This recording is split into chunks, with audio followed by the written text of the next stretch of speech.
Hello student, very very good morning. और आज हम आपके लिए विषय हिंदी कक्षा 12 का ये कंटेंट आपको दे रहे हैं। ये कंटेंट जो है बहुत ही महत्वपूर्ण टॉपिक से कलेक्ट किया गया है। ये आपके लिए अंतिम मौके के लिए एकदम रामबाण साबित होने वाला है।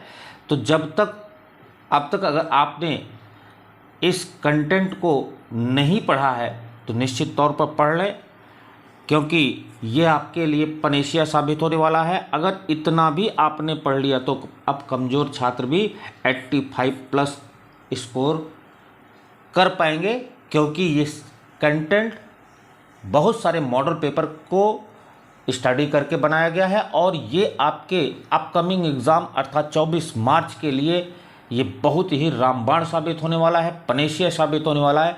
तो जितने लोग भी आज के इस सेशन से जुड़ रहे हैं सभी लोगों का इंग्लिश बाय अतुल सर पर स्वागत है। ये अब प्लेटफॉर्म आपको इंग्लिश और हिंदी दोनों कंटेंट आपको प्रदान कर रहा है।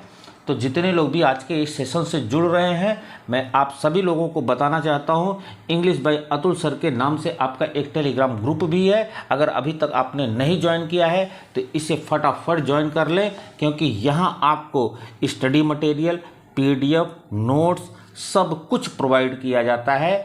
तो जितने लोग भी आज के सेशन से जुड़ रहे हैं सभी लोगों का इंग्लिश बाय अतुल सर पर स्वागत है। और अभी तक आपने अगर चैनल को सब्सक्राइब नहीं किया है तो चैनल को सब्सक्राइब जरूर कर लें। सेशन को शुरू से लेकर अंत तक देखें। ये आपके लिए बहुत ही फैंटास्टिक कंटेंट है और मेरा यह मानना है कि यहाँ से क्वेश्चन 102% फंसने वाले हैं। तो अगर अभी तक आपने मेरे चैनल को सब्सक्राइब नहीं किया है तो चैनल को सब्सक्राइब कर लें, बेल आइकन को प्रेस कर लें और साथ ही साथ सेशन का पूरा एंजॉय करें। और यदि कहीं भी डाउट है तो तुरंत आप क्वेश्चन के माध्यम से, कमेंट के माध्यम से आप हमसे क्वेश्चन पूछ सकते हैं। तो आज का जो टॉपिक है वो हिंदी का टॉपिक है और जो फोकस है वो टोटल खंड ख पर है, क्योंकि खंड क का जो पार्ट है वो लिटरेचर से है।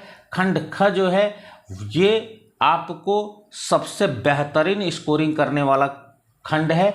तो यहाँ हम देर न करते हुए सीधे आपको सेशन की ओर लेके चलते हैं। प्रश्न आपका है, निम्नलिखित मुहावरों का अर्थ स्पष्ट करते हुए इनको वाक्यों में प्रयोग कीजिए। मैं आपको यह बताना चाहता हूं कि खंड ख जो है वो सबसे इजी आपका होने वाला है, क्योंकि यहाँ आपको एकदम वही चीज़ें दी जा रही हैं जो आपके एग्ज़ाम को लेकर बहुत ही इम्पोर्टेंट है और बहुत ही आपके लिए बेनिफिशियल होने वाला है। तो चलिए हम चलते हैं मुहावरों की तरफ। तो मुहावरों में पहला जो मुहावरा है वो बहुत ही इम्पोर्टेंट मुहावरा है, अध जल गगरी छलकत जाए। अध जल गगरी छलकत जाए जिसका मतलब होता है अधूरे ज्ञान वाला व्यक्ति अधिक बोलता है। ध्यान रखें, ये पहला जो क्वेश्चन है वो मैंने आपको मुहावरा दे दिया, साथ ही मैंने उसका अर्थ भी दे दिया। केवल आपको एक काम अब करना है, इसका मैंने वाक्य प्रयोग नहीं किया है और इसका वाक्य प्रयोग आपको करके मुझे टेलीग्राम पर सेंड करना है, क्योंकि बहुत ही इम्पोर्टेंट है।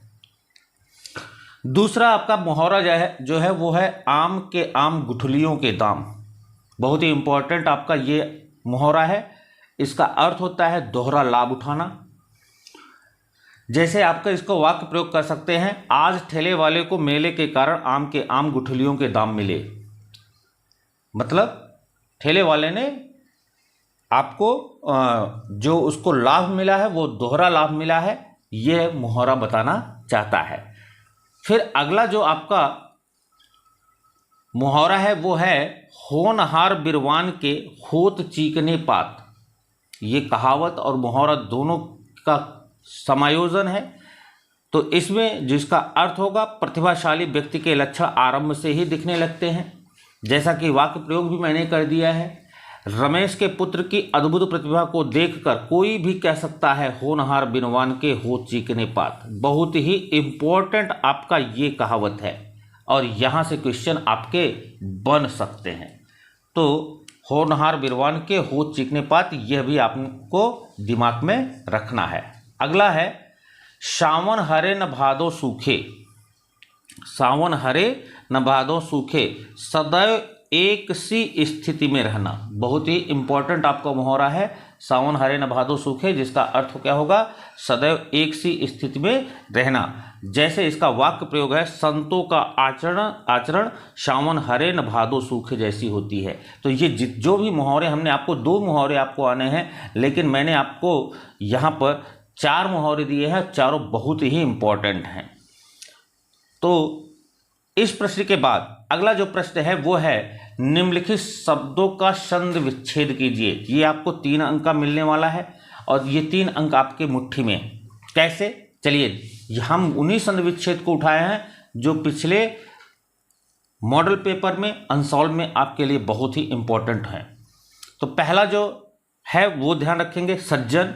सज्जन जो है उसका जो संधि विच्छेद होगा वो सत धन जन होगा, सत धन जन।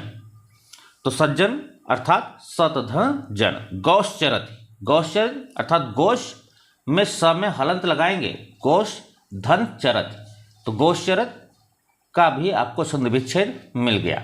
नायक, ये बहुत ही इंपॉर्टेंट आपका संधि विच्छेद है, कई बार ये पूछा गया है, ध्यान रखेंगे। नय धन अकह, नय धन अकह अर्थात नायक। फिर आपका आ रहा है नाविक। नाविक भी आपका बहुत ही इंपॉर्टेंट है, कई बार एग्जाम में ये पूछा गया है। तो इसका जो संधि विच्छेद होगा वो होगा नौ धन इक, नौ धन इक बराबर नाविक। फिर अगला आपका जो संधि विच्छेद है वो है प्रेजते। प्रेजते जो है उसका जो संधि विच्छेद होगा वो होगा प्रधन एजते, प्रधन एजते। तो उपोषित, अगला जो शब्द है वो है उपोषित। उपोषित को हम संधि विच्छेद जब करते हैं तो उसमें जो संधि विच्छेद होता है वो क्या होता है, उपधन ओषति, उपधन ओषत बराबर उपोषित। फिर आपका अगला जो संधि विच्छेद है वो है तट्टिका। ये बहुत ही इंपॉर्टेंट ये भी है, और ये सारे जो सज्जन है, गौश्चरत है, नायक है, नाविक है, प्रेजते है, उपोषित और तट्टिका, ये पूरा ऐसे मॉडल पेपर से सेलेक्ट किया गया है कि आपको आपके एग्जाम में यहीं से आपके क्वेश्चन बनने वाले हैं। तो तट्टिका जो इसका संधि विच्छेद होगा वो होगा तत् धन टीका। तो हमारा ये अनुमान है कि आपको पूरी तरीके से ये समझ में आ गया होगा। फिर भी अगर कहीं आपको कोई भी डाउट है तो निश्चित तौर पे आप कमेंट से इसको पूछ सकते हैं। चलते हैं अगले क्वेश्चन पर। अगला क्वेश्चन है, निम्नलिखित शब्दों की विभक्ति व वचन लिखिए। निम्नलिखित शब्दों की विभक्ति, हम जानते हैं कि ये क्वेश्चन आपका बनता है, इंपॉर्टेंट क्वेश्चन है। तो हम आपको कुछ ऐसे शब्दों को दे रहे हैं जो सीधे एग्जाम में पूछे गए हैं, और इतना आपने अगर दिमाग में रखा तो निश्चित तौर से यही से क्वेश्चन बन जाएंगे। पहला जो शब्द है वो है राज्ञ। राज्ञ जो है वो चतुर्थी विभक्ति है और एक वचन है, चतुर्थी विभक्ति एक वचन। आत्मन, आत्मन जो है वो सप्तमी विभक्ति है और इसका वचन जो है वो भी एक वचन है। आत्मस, आत्मस जो है वो सप्तमी विभक्ति है, इसका जो वचन होगा वो बहुवचन होगा। फिर आएगा आपका सरिताम। सरिताम जो है वो खष्टी है, खष्टी विभक्ति है और इसका जो वचन है वो बहुवचन है। फिर राज्ञाम, राज्ञाम भी बहुत ही इंपॉर्टेंट आपका वर्ड है, इसकी भी विभक्ति पूछी गई है, तो ध्यान रखेंगे इसका जो विभक्ति है वो खष्टी है और इसका जो वचन है वो बहुवचन है। फिर है जगते। जगते शब्द भी आपके लिए इंपॉर्टेंट है, दिमाग में रखेंगे। इसका जो विभक्ति होगी वो चतुर्थी विभक्ति होगी और ये जो वचन होगा वो एक वचन होगा। फिर आपका अगला जो वर्ड होगा वो राजस्व होगा। राजस्व जो है हम जानते हैं कि वो सप्तमी विभक्ति का है और इसका जो वचन है वो बहुवचन है। तो ये राज्ञ हो गया, आत्मन हो गया, आत्मसु हो गया, सरिताम हो गया, राज्ञाम हो गया, जगते हो गया और राजस्व हो गया। ये इतना इम्पोर्टेंट शब्द है कि यहाँ से विभक्ति और वचन जरूर पूछता है, तो आपको दिमाग में रखना है, बिल्कुल एकदम टू द पॉइंट आपको आंसर अपने माइंड में सेट रखना है। फिर अगला जो क्वेश्चन बनता है, निम्नलिखित शब्द युग्मों का सही अर्थ चुनकर लिखिए। निश्चित तौर पे ये क्वेश्चन आपका बनता है और हमने आपको ये क्वेश्चन जो दिया है यहाँ से क्वेश्चन बनने की पूरी संभावना है। पहला जो शब्द युग्म है वो है कटिबंध और कटिबद्ध। ध्यान रखेंगे कटिबंध और कटिबद्ध। तो इसका जो ऑप्शन है वो तैयार व बावजूद, उद्यत और उद्धत, करधनी और तैयार, संबंध और तैयार। तो ध्यान रखेंगे, इसका कटिबंध का अर्थ होता है करधनी और कटिबद्ध का मतलब होता है तैयार होना। तो इसका जो सही आंसर होगा वो होगा करधनी और तैयार, अर्थात तीसरा। अगला जो शब्द युग्म है वो है वृत्त और वित्त। तो ऑप्शन आपको है चरित्र और धन, धन और दौलत, गिरोह और घर, गांव और घर। तो ध्यान रखेंगे, वृत्त का मतलब होता है चरित्र और वित्त का मतलब होता है धन। तो चरित्र और धन इसका सही आंसर हो जाएगा। फिर अगला जो आपका शब्द युग्म है वह है बात और वात। ध्यान रखेंगे, बहुत ही इंपॉर्टेंट शब्द युग्म है बात और वात। तो यहाँ आपको ऑप्शन मिल रहा है बातें और हवा, रोग और दवा, वायु और विकार, विचार और शिकार। तो ध्यान रखेंगे, बात का जो अर्थ होता है वो तो बात ही होता है, लेकिन वात का मतलब ये होता है हवा। तो बातें और हवा जो है इसका सही उत्तर हो जाएगा। फिर जो अगला जो शब्द युग्म है वो है प्रथा और प्रथा। प्रथा और प्रथा ये भी बहुत इंपॉर्टेंट शब्द युग्म है, जिसका ऑप्शन आपके सामने है तरीका और परंपरा, अर्जुन और कुंती, विशाल और पृथ्वी, रीति रिवाज और कुंती। तो जान रखेंगे, प्रथा का मतलब तो रीति रिवाज होता है, लेकिन प्रथा जो है वो कुंती का दूसरा नाम था। तो रीति रिवाज और कुंती इसका सही उत्तर होगा।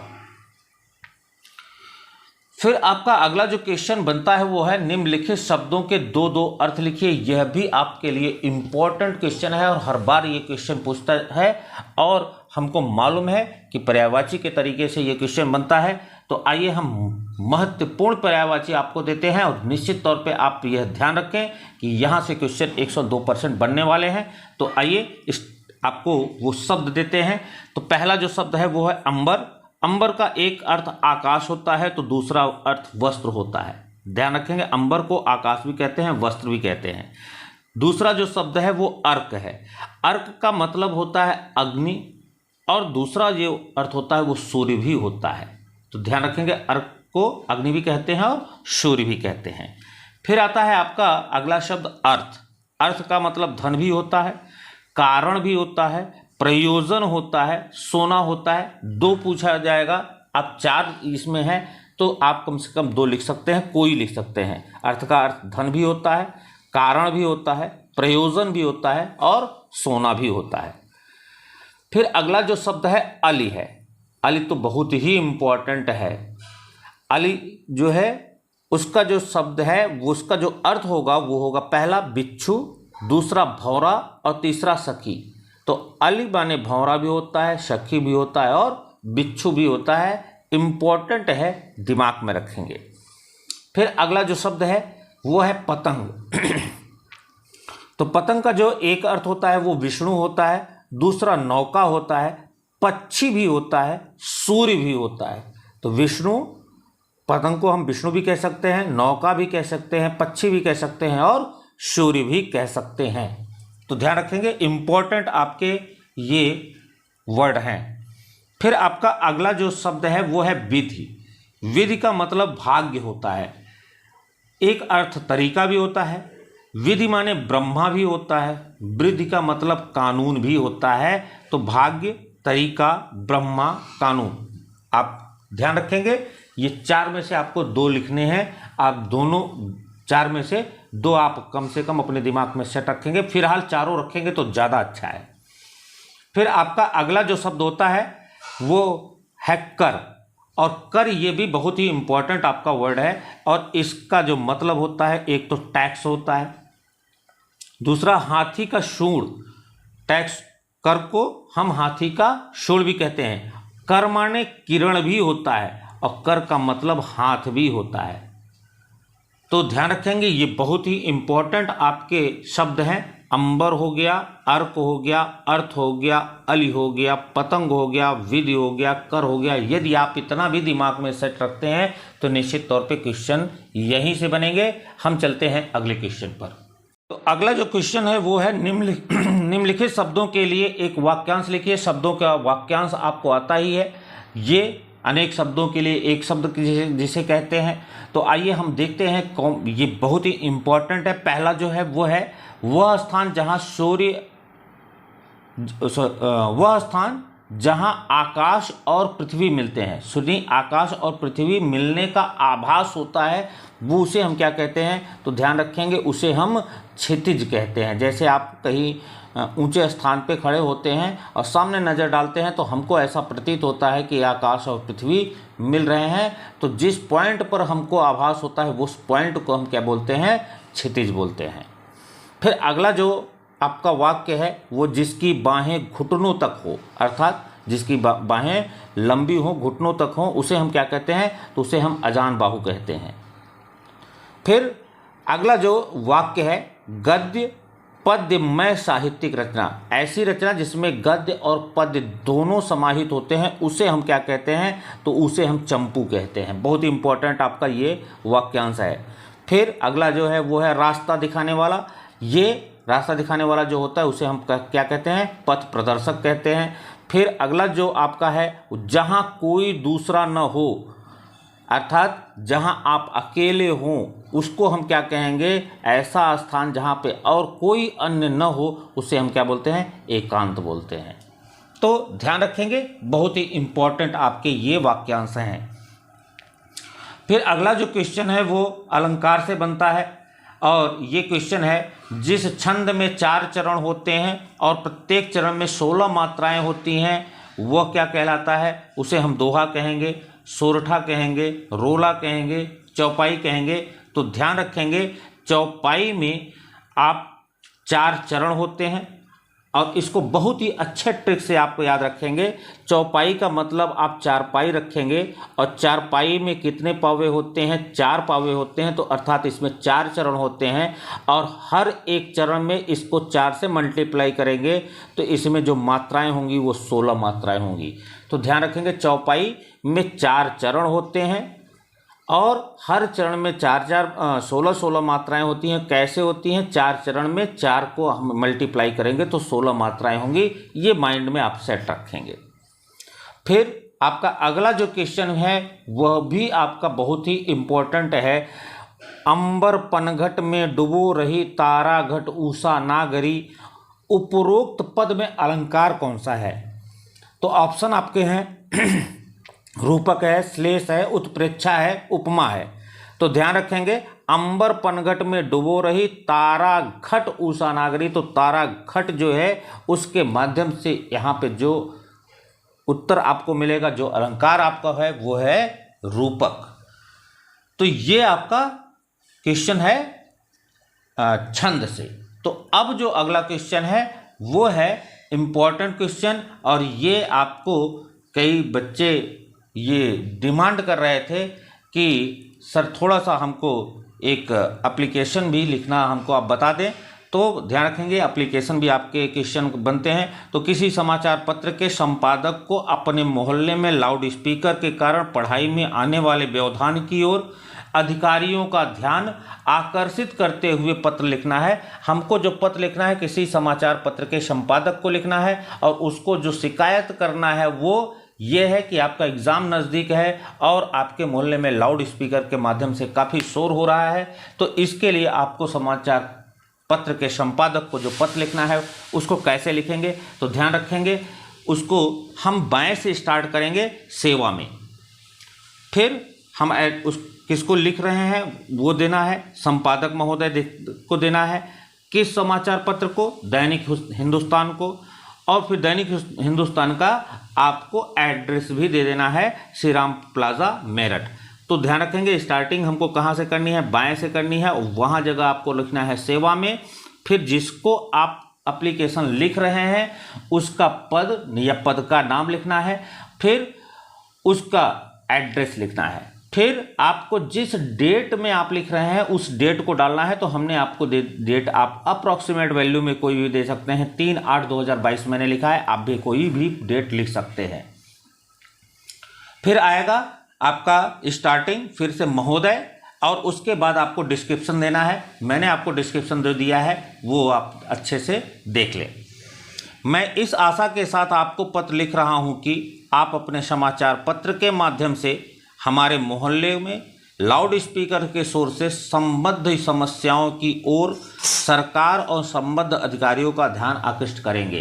तो ध्यान रखेंगे, आपको पहले वो चीज़ देना है जो आपको प्रॉब्लम है, फिर उसका डिस्क्रिप्शन आप प्रॉब्लम का करेंगे।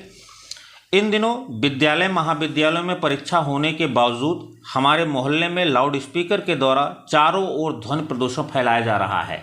तो आप इस समय एग्ज़ाम का टाइम है और लाउड स्पीकर के माध्यम से ध्वनि प्रदूषण फैलाया जा रहा है। सुबह मंदिरों में प्रार्थना तो शाम को मंडियों में फिल्मी गाने सुनने तथा रात में जागरण आदि के कार्यक्रमों के नाम पर तेज लाउड स्पीकर बजाने से विद्यार्थियों की पढ़ाई लिखाई बाधित हो रही है। तो आप बहुत ही आसान भाषा में इसको ऐसे लिख सकते हैं। फिर इसका समापन आपको करना है, कंक्लूजन करना है, आपको एक निष्कर्ष देना है। अतः इस पत्र के माध्यम से संबद्ध से आग्रह है कि वे जल्द कार्रवाई करके हम मोहल्ले वासियों को इस समस्या से छुटकारा दिलावें। फिर आपको समापन करना है और समापन आप हमें बाएं से करेंगे एप्लीकेशन में हिंदी में। तो यहाँ धन्यवाद, फिर आपको भौदी लिखना है और भौदी के बाद आपको अपना नाम नहीं लिखना है, XYZ। तो ये आपके जो खंड ख के महत्वपूर्ण क्वेश्चन थे उसका ये कलेक्शन था। मैंने बहुत ही अच्छे तरह से समझाने का प्रयास किया है। फिर भी आपको कहीं डाउट है तो आप कमेंट के माध्यम से पूछ सकते हैं। और साथ ही सेशन कैसा रहा ये कमेंट के माध्यम से जरूर बताएं। धन्यवाद।